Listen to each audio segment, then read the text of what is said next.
골프 여제 박세리 씨가 오늘 기자회견을 열고 아버지의 사문서 위조 논란에 대해 직접 해명에 나섰습니다. 부친의 채무를 더는 책임지지 않겠다고 말하는 한편 눈물을 흘리기까지 했습니다. 관련 내용을 이경민 변호사와 짚어봅니다. 어서 오세요. 안녕하세요. 사실 그동안 스승과 제자 같은 각별한 부녀 관계로 잘 알려졌었기 때문에 박세리 씨가 오늘 기자회견에 나서기까지 굉장히 발걸음이 무거웠을 것 같습니다. 어떻게 보셨습니까?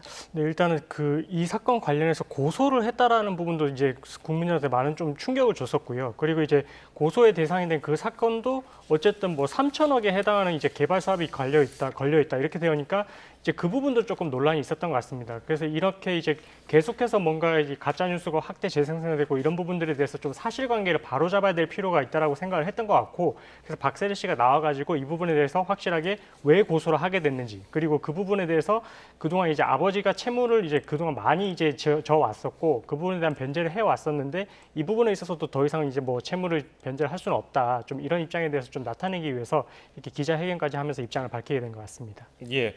박세리 이사장은 채무 관계를 해결하면 또 발생하는 상황이 이어져서 지금까지 왔다고 말을 했는데요. 이 막을 수 없었는지 기자들이 물어봤는데요. 이에 눈물을 흘리기까지 했습니다. 목소리 한번 들어볼까요? 이게 해결할 수 있는 부분이 범위가 점점 더 커졌던 것 같아요. 문제가 한두 가지는 아니었었던 것 같고, 저는 눈물이 안 날 줄 알았어요, 진짜. 왜냐면 화도 너무 나고, 말씀하신 것처럼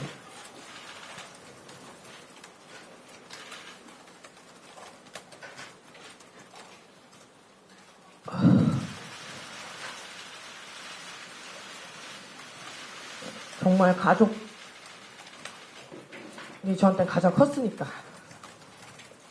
많았죠. 계속 막았고 계속 반대를 했고. 예, 박세리 이사장, 이 사건 이후에는 아버지와 어떤 소통도 하고 있지 않다고 얘기를 했는데 이 부친의 채무를 더는 책임지지 않겠다는 의지의 표현으로 봐야 될까요? 네, 일단은 지금 채무 하나를 해결하면 계속해서 꼬리에 꼬리를 물고 채무가 있었다라고 그렇게 이제 이야기를 하고 있거든요. 예. 그런 걸 보면 계속해서 이런 부분들이 반복이 될 수 있기 때문에 이 부분에 대해서 이제 고리를 끊어내야 되겠다 이렇게 이제 결단을 내린 것 같고요. 그리고 실제 제가 이제 여러 사건들을 해봐도 가족 관계에서 이렇게 고소가 진행되는 사건 같은 경우에는 사실 이제 관계가 단절되는 경우가 많이 있습니다. 이 예. 사건 같은 경우에도 좀 안타까운 게 박세리 씨한테 그 가족이 가지는 의미가 아주 컸었다라고 이제 예전부터 그렇게 알려져 왔었거든요. 예. 근데 그럼에도 불구하고 아버지를 이렇게 고소를 하면서까지 이렇게 했던 이유는 지금 이 고리를 끊어내지 않으면 계속해서 이제 뭔가 또 다른 채무가 또 발생을 할 수 있다. 그래서 이제 그런 부분들에 대해서 고리를 확실하게 끊고 완전하게 이제 깨끗하게 청산을 하려는 그런 의지가 좀 보이는 대목인 것 같습니다. 박세리 씨가 처음에는 굉장히 담담하게 말을 잘 이어나가다가 어느 순간 또 이렇게 뜨거운 눈물을 흘리게 됐거든요. 1998년에 또 US 여자 오픈이 우승이 확정되자마자 또 아버지, 어머니를 껴안으면서 눈물을 흘렸던 것이 갑자기 생각이 나게 되는 그런 상황이었습니다. 그래서 이제 과거 발언이 다시 한번 조명이 되고 있죠.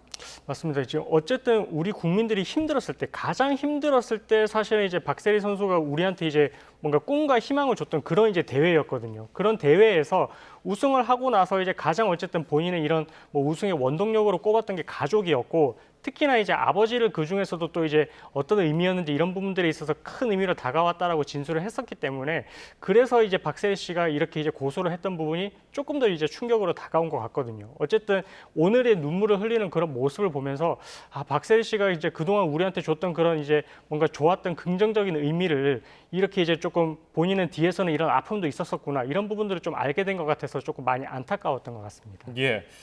박세리 이사장 기자회견장에서 이 재단의 진짜 도장 그리고 위조된 도장을 보여주기도 했는데 이게 재단의 피해가 가게 되는 걸까요?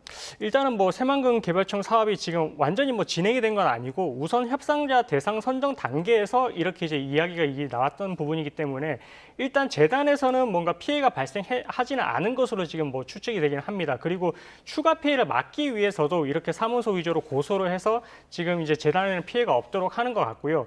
그리고 지금 이 건만 있었던 게 아니라 어쨌든 혹시나 추가로 있을지 모를 아니면 이전에 있었을지 모를 그런 이제 뭐 아버지께서 이제 이런 박세리 희망재단에 뭔가 다른 내용으로 이런 뭐 사업을 진행을 했던 게 있었다면 이런 부분에 대해서 지금 뭐 인장을 지금 대조를 해주면서 이렇게 보여줬기 때문에 그런 부분에 있어서 혹시나 이제 추가 피해가 발생을 할 수도 있지 않나 그런 부분에 대한 위험성을 애초에 좀 배제를 하고자 이렇게 조금 이제 대조까지 하면서 좀 적극적으로 기자회견에 나섰던 것 같습니다.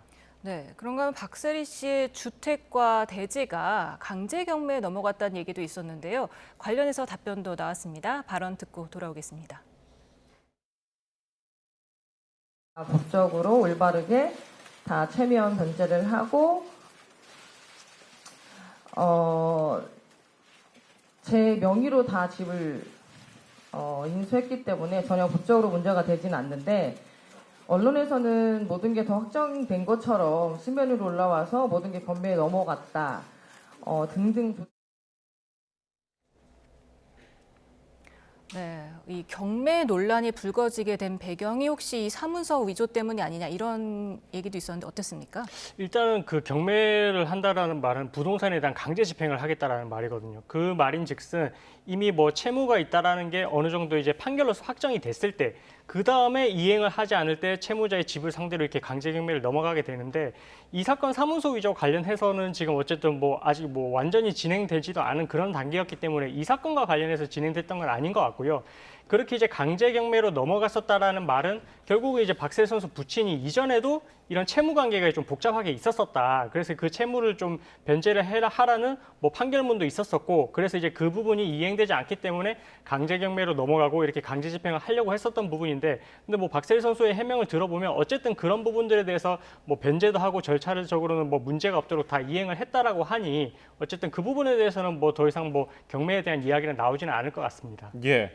이런가 하면은 이 관련해서 지금 박세리 이사장의 부친은 사문서 위조 혐의로 검찰에 송치됐는데 사문서 위조의 경우는 처벌 수위가 어느 정도 됩니까? 일단은 그 지금 문서를 행사할 목적으로 위조를 했는데 그게 어느 곳에 쓰이는지에 따라서 다르거든요. 예. 그래서 만약에 뭐 예를 들어서 이제 뭐 부동산에 대해서 뭔가 이제 소유권을 이전받기 위해서 허위로 이렇게 문서를 위조를 한 경우에는 어느 정도 이제 그 파급력이 이제 크기 때문에 그런 경우는 집행유예 형이 많이 나오게 되고요. 이 사건 같은 경우에도 어쨌든 새만금 개발 사업이 지금 진행이 됐다라고 했을 때 3천억 원에 해당하는 규모였다고 했기 때문에 어느 정도 진행이 됐었다면 그 정도에 대한 파급력이 아주 컸었던 그런 사건이거든요. 그래서 예. 그런 걸 고려를 하게 되면 처벌 수위가 결코 낮지는 않을 것 같고, 그렇다고 하더라도 또 이제 뭐 박세리 씨 입장에서는 또 부친이기 때문에 뭐 계속해서 처벌을 원한다 이렇게까지 또 가지는 않을 것 같아서 이후에 뭐 처벌 불원서가 들어가고 했을 때는 그런 부분이 좀 참작이 돼서 집행유예 수준으로 그치지 않을까 이렇게 생각하고 있습니다. 네, 그동안 계속해서 끊임없이 변제를 채무를 해왔다 이렇게 박세리 씨가 얘기하면서 더는 자신이 감당할 수위가 안 돼서 못하게 된다고 선언을 하듯이 했습니다. 얼마나 채무를 지었던 걸까요? 그리고 왜 졌는지 혹시 알려진 게 있습니까? 아버지가? 근데 예전에 뭐 알려진 바로는 뭐 도박과 관련된 그런 빚이었다 이런 말도 있고요. 뭐 어쨌든 이제 계속해서 뭔가 사업을 조금 시도를 해오려고 했었던 그런 부분이 있었던 것 같습니다. 그 과정에서 뭐 계속해서 채무를 변제를 해줬다고 하는데, 근데 그 변제 정도가 어쨌든 본인이 감당할 수 있는 정도의 수준을 이제는 넘어선다라고 이제 이야기를 하고 있어가지고 그게 뭐 우리가 지금 여기서 추정을 하기는 좀 어렵겠지만 어쨌든 뭐 몇 억대 뭐 단순히 몇 억대로 그치는 건 아닌 것 같고 그 정도 수준이 훨씬 상회하기 때문에 이제는 뭐 그 채무에 대해서는 감당할 여력이 되지 않는다 이렇게 이제 결정을 한 것 같습니다. 예. 자, 주제를 바꿔볼까요? 최태원 SK그룹 회장 항소심 선고가 나온 지 18일 만인 어제 직접 기자회견에 깜짝 등장해서 고개를 숙였습니다. 본인 말로는 직접 사과드리는 게 맞다고 생각해서 나왔다 이렇게 얘기를 했는데 어떻게 평가하셨습니까? 근데 그 사과의 대상이 국민이 아니라 사실은 이제 이 사건의 당사자에 대해서 사과를 해야 되는 게 아닌가 좀 그렇게 좀 생각이 되고요. 어쨌든 이렇게 이제 이례적으로 출석을 해서 이렇게 입장을 밝힌 것을 보면 이 사건 판결이 이제 SK에 가지는 또 의미가 파급력이 크다라고 생각되는 부분이 있기 때문에 그런 부분을 조금 뭐 여론에 있어서도 조금 정정을 하고자 하는 그런 의지도 있었던 것 같고요. 예. 그리고 이렇게까지 적극적으로 나섰던 것을 보면 이 항소심 판결에 대해서도 어쨌든 불복을 통해서 대법원에서 뭔가 이제 본인이 원하는 방향으로 조금 끌어가 보겠다. 이렇게 조금 강한 의지를 내비쳤던 대목이다라고 그렇게 조금 해석을 할 수가 있을 것 같습니다.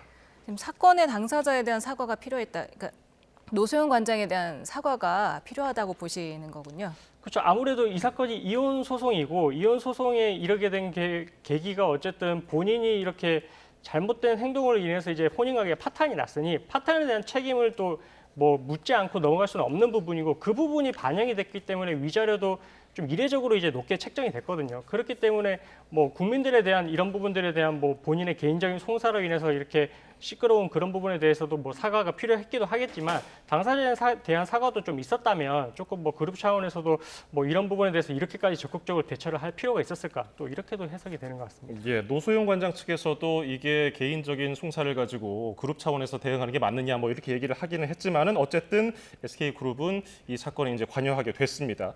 가장 쟁점이 최 회장 측이 재산 분할에 치명적인 재판부에 오류가 있었다고 한 부분이거든요. 이 점 좀 설명해 주실까요? 네, 이 SK 주식이 지금 어쨌든 이 들어오게 되면서 덩어리가 되게 커지게 됐습니다. 재산 분할 대상에 SK 주식이 들어오게 됐는데, 근데 항소심에서는 어쨌든 그것을 판단을 할 때 어쨌든 그 최종현 전 선대 회장이 이제 그 사망에 이르렀던 그 시점에 주식의 가치를 산정을 해봤을 때는 원래 항소심에서는 100원이라고 봤었습니다. 100원이라고 봤고 그 이후에 어쨌든 SK CNC 주식이 이렇게 상장이 되면서 가치가 또 뛰게 됐는데 그게 35,000원 정도라고 이제 해석을 하게 되면 그러면은 지금 선대 회장이 사망할 당시에 어쨌든 12.5배의 기여가 이제 있었다라고 볼 수가 있고요. 성장했다고 볼 수가 있고요. 그 이후에 상장됐을 시점에 이제 계산을 해보게 되면 355배의 어쨌든 이제 성장이 했었다. 이렇게 이제 평가를 할 수가 있는데 그렇게 되게 되면 이제 어쨌든 최태원 회장의 기여가 크기 때문에 이 SK 주식도 재산분할 대상으로 봐야 된다. 항소심에서는 그렇게 판단해서 재산분할의 액수가 이렇게 좀 어떻게 보면 좀 나올 수가 없는 그런 1조 원이 넘는 그런 이제 상회하게 되는 그런 이제 결과가 나오게 됐는데 이 부분에 대해서 SK에서 주장을 하는 것은 어쨌든 그때 당시에 최종현 선대회장이 그 사망했을 당시에 주식의 가치는 액면분할 된 점을 고려를 하게 되면 100원이 아니라 1,000원이었다. 1,000원으로 계산을 하게 되면 그때 선대회장의 기여도는 125배에 해당하고 SK 최태원 회장이 기여했던 부분은 35.5배로 이렇게 확 줄어들기 때문에 SK 주식 자체가 이런 재산분할 대상으로 들어올 수가 없다. 그리고 들어온다 하더라도 이 분할 대상의 비율은 좀 다르게 판단이 됐어야 한다. 이런 부분을 조금 강조를 하는 것 같거든요. 그래서 결론적으로 봤을 때는 그 아버지 측에서 이제 이런 부분을 해석해 읽어온 부분이 크기 때문에 본인은 자수성가형 사업가가 아니라 승계 상속형 사업가다. 이런 부분을 좀 강조를 해서 재산 분할의 대상이 되는 그 덩어리를 좀 확 줄이고자 하는 그런 이제 의지가 표명이 된 것 같습니다. 네, 그래서 지금 항소심 재판부가 좀 수정을 하면서 또 이례적으로 설명문도 냈습니다. 수치가 달라졌는데 최태원 회장 측은 왜 판결에 영향을 미치지 않느냐 이렇게 주장을 하고 있거든요. 어떻게 보십니까? 예, 판결을 하게 됐을 때 지금 어쨌든 지금 문제를 삼고 있는 부분은 이 SK 주식과 관련해서는 좀 눈으로 보이는 부분이기 때문에 조금 이제 국민들이 생각했을 때 이런 부분들이 숫자가 잘못됐으면 판결을 받게 되는 게 아니야 이렇게 생각을 할 수도 있는데 근데 판결의 이유를 보게 되면 뭐 주식에 대한 가치도 있고요. 그리고 이제 뭐 노 전 대통령의 이런 뭐 유무형의 비호를 통해서 이렇게 성장을 했다 이런 부분도 이제 다 들어가 있는 부분이기 때문에 그 주식의 가치 하나만으로 이렇게 수치가 이제 잘못됐다라고 해서 이 결론이 달라지는 건 아니고 그리고 항소심 재판부에서도 그랬기 때문에 단순히 이것은 오기다, 착오다라고 해서 판결 경정에 그친 것일 뿐이거든요. 그래서 이게 만약에 정말 잘못됐다라면 판결 주문에 영향을 줬겠지만 이 결과에는 영향이 없기 때문에 항소심 재판부에서도 단순히 판결 경정으로만 그쳤고 주문에 대해서는 똑같이 이렇게 뭐 그대로 이제 유지를 하는 그런 판단을 하게 된 것 같습니다. 예, 그러면 최태원 SK 회장 측은 이 기간도 달라지고 그러니까 재판 판결문의 경정 그러니까 수정이 일어났는데 주문은 그대로 유지하면서 재판부의 주장에 대해서 좀 불만을 드러냈거든요. 상고하게 되면 다시 뒤집힐 가능성도 있습니까? 근데 항소심까지는 사실관계에 대한 판단을 하게 되고요. 그 상고심에서는 항소심까지의 그 판결이 뭔가 법리적으로 잘못됐는지 부분을 이제 따지게 되는데 지금 어쨌든 이 항소심 때까지는 어쨌든 뭔가 이제 기존에 주장할 수 있었던 부분에 대해서는 이제 각 원피고 측에서 다 주장을 했던 부분이고 대법원에 가서는 이게 법리적으로만 잘못된 부분을 따지게 되는데 뭔가 이 기여도와 관련해서는 지금 어쨌든 기존에 나와 있던 이 주장 자체만을 가지고 판단을 해야 되는 부분이거든요. 그래서 항소심에서 이렇게 판결 경정까지 하면서까지 했던 걸 보면 상고심에서 이런 부분에 대해서도 문제 문제를 삼을 것을 애초에 조금 이제 방지를 하고자 이렇게까지 적극적으로 뭐 보도 자료도 배포를 하고 하는 걸로 보여서 상고심으로 가게 된다 하더라도 지금의 사실관계를 뭐 뒤집는 결과가 나오기는 좀 어려울 것 같고 그 비율에 있어서도 조금 뭐 지금보다는 좀 다르게 그렇게 판단을 할 가능성은 그렇게 높아 보이지는 않습니다. 만에 하나 근데 최태원 회장 측의 주장이 인용이 된다면 어느 정도로 줄어들게 되는 겁니까? 재산분할이? 그렇게 되면 정말로 이 SK의 주식을 재산분할 대상으로 봐야 되는지부터가 이제 문제가 되기 때문에 그렇게 된다면은 이 재산분할 대상 자체가 확 줄어들게 되고 그러면 정말로 이제 지금 이렇게까지 이제 높게 지금 재산분할 해줘야 된다는 결과와는 완전히 상반된 결과가 될 수가 있거든요. 그래서 이 정도로 이제 높은 금액까지는 나오지는 않을 것 같고 1심하고 조금 비슷한 내용으로 결과로 갈 가능성도 뭐 배제를 할 수는 없는데 근데 항소심에서 아까도 말씀드렸다시피 항소심에서 판결이 뭐 상고심에서 뒤집어지기는 사실 현실적으로 좀 어려운 것 같아서 일단은 뭐 그 부분에 대해서는 상고심 결과를 지켜봐야 될 것 같습니다. 예, 화제의 사건들 도움 말씀에 이경민 변호사였습니다. 고맙습니다. 감사합니다.